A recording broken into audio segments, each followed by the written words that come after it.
বেসরকারি খাতে ঋণের প্রবৃদ্ধি ৯.৮% অপরিবর্তিত রেখে নতুন মুদ্রানীতি ঘোষণা করেছে বাংলাদেশ ব্যাংক। কেন্দ্রীয় ব্যাংকের গভর্নর ডক্টর আহসান এইচ মনসুরের দাবি, ডলার মূল্যে লাগাম টানা ও মূল্যস্ফীতি নিয়ন্ত্রণ সহ অর্থনীতি চ্যালেঞ্জ মোকাবেলায় অনেকটাই সফল কেন্দ্রীয় ব্যাংক। জুন শেষে মূল্যস্ফীতি নেমে আসবে ৮%-এর মধ্যে, আর সামনের মাসগুলোতে আরও স্থিতিশীল হবে ডলারের রেট। গ্রাহকের স্বার্থে দুর্বল ব্যাংকগুলোকে প্রয়োজনে আরও সাপোর্ট দেওয়া হবে বলে জানিয়েছেন গভর্নর। গোলাম মইনুল হাসানের রিপোর্ট। সীমাহীন অনিয়ম, খেলাপি ঋণ ও অর্থ পাচারে হাসিনা সরকারের রেখে যাওয়া টালমাটাল অর্থনীতি পুনরুদ্ধারে বড় ভূমিকায় বাংলাদেশ ব্যাংক। মোটা দাগের রিজার্ভ ধরে রাখা, ডলার রেট স্থিতিশীল ও মূল্যস্ফীতি নিয়ন্ত্রণে বড় চাপের মধ্যে সোমবার চলতি অর্থবছর দ্বিতীয়ার্ধের মুদ্রানীতি ঘোষণা করে কেন্দ্রীয় ব্যাংক, যা আগের মুদ্রানীতির সাথে খুব একটা অমিল নেই। Governor doctor Ahsan H Mansur জানান, মূল্যস্ফীতি নিয়ন্ত্রণকে এখনো বড় চ্যালেঞ্জ হিসেবে দেখছে বাংলাদেশ ব্যাংক। এটিকে মাথায় রেখে গ্রহণ করতে হচ্ছে মুদ্রানীতি। মূল্যস্ফীতিকে কমিয়ে আসার ব্যাপারে সবাই আমরা উদ্গ্রীব।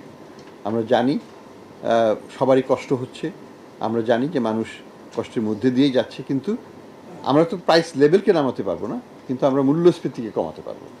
আমরা মূল্যস্ফীতিকে সিঙ্গেল ডিজিটে অলরেডি নেমে এসছে। আমরা আশা করি এটা ধারাবাহিকতায় আমরা এটাকে এই বছরের আর্থিক বছরের শেষে, অর্থাৎ জুনের শেষে এটা 7-8-এ নিয়ে আসবো, এবং ইনশাল্লাহ আগামী বছর এটা 5-এর নিচে নিয়ে যেতে পারবো। আগামী বছর মানে 26 ফিসক্যাল ইয়ার 26-এ শেষে। কথা বলেন ডলার রেট নিয়ে, জানান ডলার নিয়ে চিন্তার কিছু নেই। এক্সচেঞ্জ রেট নিয়ে কয়েকটা এক্সচেঞ্জ হাউস ম্যানিপুলেশন করছে, এটা আপনারাও জানেন, আমরাও জানি, পত্রিকায় এসেছে এবং আমরা তার প্রমাণও পেয়েছি। এগ্রিগেটর বলা হয় তাদেরকে, এবং তারা খুব বড় বড় কোম্পানির প্রতিনিধি।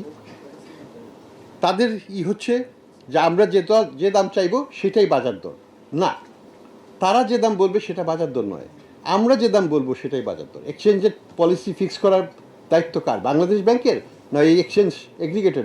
গ্রাহকের স্বার্থ নিশ্চিতে কাজ করছে কেন্দ্রীয় ব্যাংক। এজন্য প্রয়োজনে দুর্বল ব্যাংকগুলোকে আরও তারল্য সহায়তা দেওয়া হবে, জানান গভর্নর। ছোট ব্যাংকগুলোকে আমরা হাতে ধরে দরকার হলে আমরা তাদেরকে দাঁড় করিয়ে রাখতে দেবো।